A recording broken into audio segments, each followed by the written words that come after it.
ലൂക്ക 4-ാം അധ്യായം. മരുഭൂമിയിലെ പരീക്ഷ.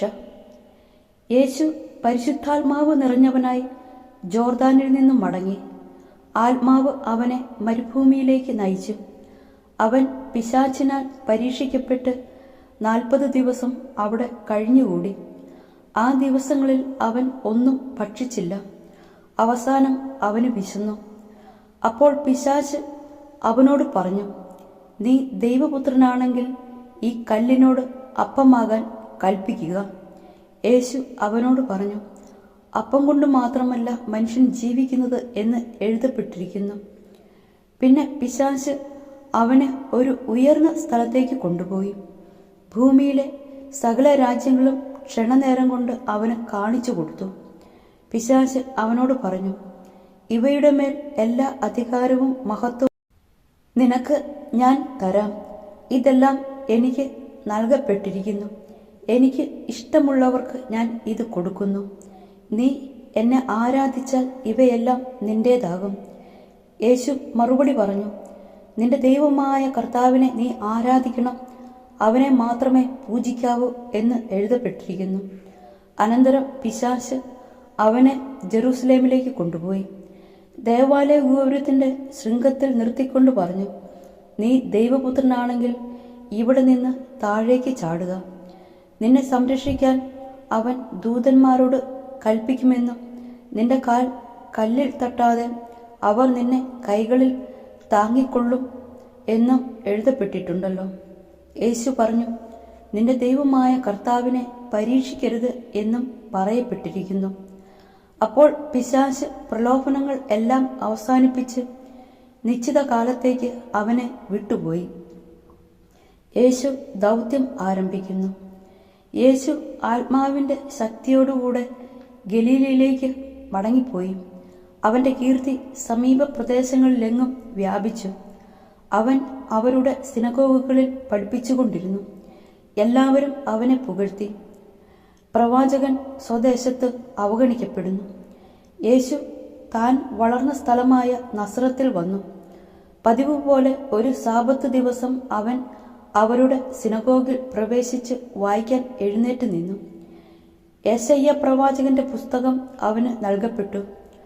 പുസ്തകം തുറന്നപ്പോൾ ഇപ്രകാരം എഴുതിയിരിക്കുന്നത് അവൻ കണ്ടു, കർത്താവിന്റെ ആത്മാവ് എന്റെ മേൽ ഉണ്ട്. ദരിദ്രരെ സുവിശേഷം അറിയിക്കാൻ അവിടുന്ന് എന്നെ അഭിഷേകം ചെയ്തിരിക്കുന്നു. ബന്ധിതർക്ക് മോചനവും അന്ധർക്ക് കാഴ്ചയും അടിച്ചമർത്തപ്പെട്ടവർക്ക് സ്വാതന്ത്ര്യവും കർത്താവിന് സ്വീകാര്യമായ വത്സരവും പ്രഖ്യാപിക്കാൻ അവിടുന്ന് എന്നെ അയച്ചിരിക്കുന്നു. പുസ്തകം അടച്ച് ശുശ്രൂഷകനെ ഏൽപ്പിച്ചതിനു ശേഷം അവൻ ഇരുന്നു. സിനഗോഗിൽ ഉണ്ടായിരുന്ന എല്ലാവരും അവനെ ഉറ്റുനോക്കിക്കൊണ്ടിരുന്നു. അവൻ അവരോട് പറയാൻ തുടങ്ങി, നിങ്ങൾ കേട്ടിരിക്കെ തന്നെ ഇന്ന് ഈ തിരുവെഴുത്ത് നിറവേറിയിരിക്കും. എല്ലാവരും അവനെപ്പറ്റി പ്രശംസിച്ച് പറയുകയും അവന്റെ നാവിൽ നിന്ന് പുറപ്പെട്ട കൃപാവചസ് കേട്ട് അത്ഭുതപ്പെടുകയും ചെയ്തു. ഇവൻ ജോസഫിന്റെ മകനല്ലേ എന്ന് അവർ ചോദിച്ചു. അവൻ അവരോട് പറഞ്ഞു, വൈദ്യ, നിന്നെ തന്നെ സുഖപ്പെടുത്തുക എന്ന ചൊല്ല് ഉദ്ധരിച്ചുകൊണ്ട്, തീർച്ചയായും നിങ്ങൾ എന്നോട് കഫർനാമിൽ നീ ചെയ്ത അത്ഭുതങ്ങൾ ഇവിടെ നിന്റെ സ്വന്തം സ്ഥലത്തും ചെയ്യുക എന്ന് പറയും. എന്നാൽ സത്യമായി ഞാൻ നിങ്ങളോട് പറയുന്നു, ഒരു പ്രവാചകനും സ്വന്തം നാട്ടിൽ സ്വീകരിക്കപ്പെടുന്നില്ല. സത്യമായി ഞാൻ നിങ്ങളോട് പറയുന്നു, ഏലിയ പ്രവാചകന്റെ കാലത്ത് ഇസ്രയേലിൽ അനേകം വിധവകൾ ഉണ്ടായിരുന്നു.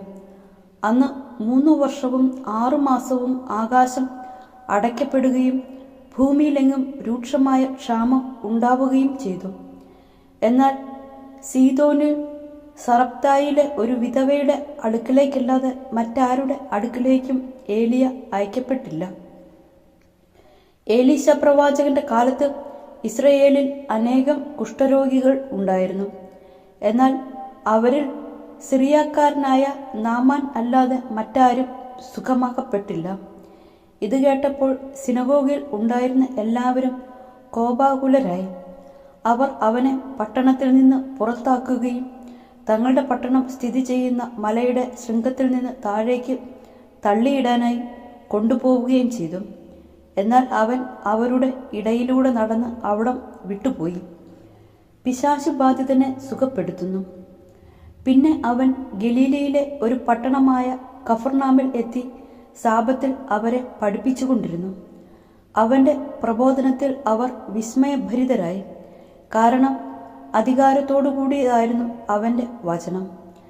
അവിടെ സിനഗോഗിൽ അശുദ്ധാത്മാവ് ബാധിച്ച ഒരുവൻ ഉണ്ടായിരുന്നു. അവൻ ഉറക്കെ നിലവിളിച്ചു പറഞ്ഞു, നസ്രായനായ യേശുവേ, നീ എന്തിന് ഞങ്ങളുടെ കാര്യത്തിൽ ഇടപെടുന്നു? ഞങ്ങളെ നശിപ്പിക്കാനാണോ നീ വന്നിരിക്കുന്നത്? നീ ആരാണെന്ന് എനിക്കറിയാം, ദൈവത്തിൻ്റെ പരിശുദ്ധൻ. യേശു അവനെ ശാസിച്ചു പറഞ്ഞു, മിണ്ടരുത്, അവനെ വിട്ടുപോകൂ. ആ പിശാച് ഉപദ്രവം ഒന്നും വരുത്താതെ എല്ലാവരുടെയും നടുവിലേക്ക് അവനെ തള്ളിയിട്ടതിനു ശേഷം അവനെ വിട്ടുപോയി. എല്ലാവരും അത്ഭുതപ്പെട്ട് പരസ്പരം പറഞ്ഞു, എന്തൊരു വചനമാണിത്! ഇവൻ അധികാരത്തോടും ശക്തിയോടും കൂടെ അശുദ്ധാത്മാക്കളോട് കൽപ്പിക്കുകയും അവ വിട്ടുപോകുകയും ചെയ്യുന്നുവല്ലോ. അവന്റെ കീർത്തി സമീപ പ്രദേശങ്ങളിലെങ്ങും വ്യാപിച്ചു. യേശു പത്രോസിന്റെ ഭവനത്തിൽ. അവൻ സിനഗോഗിൽ നിന്ന് എഴുന്നേറ്റ് ശിമയോന്റെ വീട്ടിലേക്ക് പോയി. ശിമയോന്റെ അമ്മായിയമ്മ കലശലായ പനി ബാധിച്ച് കിടപ്പായിരുന്നു. ആളുകൾ അവൾക്കു വേണ്ടി അവനോട് സഹായം അപേക്ഷിച്ചു. അവൻ അവളുടെ അടുത്തെത്തി പനിയെ ശാസിച്ചു. അത് അവളെ വിട്ടുമാറി. ഉടനെ അവൾ എഴുന്നേറ്റ് അവരെ ശുശ്രൂഷിച്ചു. വൈകുന്നേരമായപ്പോൾ വിവിധ രോഗങ്ങളാൽ കഷ്ടപ്പെട്ടിരുന്നവരെയെല്ലാം അവർ അവന്റെ അടുത്ത് കൊണ്ടുവന്നു. ഓരോരുത്തരുടെയും മേൽ കൈവച്ച് അവൻ അവരെ സുഖപ്പെടുത്തി. നീ ദൈവപുത്രനാണ് എന്ന് ഉറക്കെ വിളിച്ചു പറഞ്ഞുകൊണ്ട് അനേകരിൽ നിന്ന് പിശാചുകൾ വിട്ടുപോയി.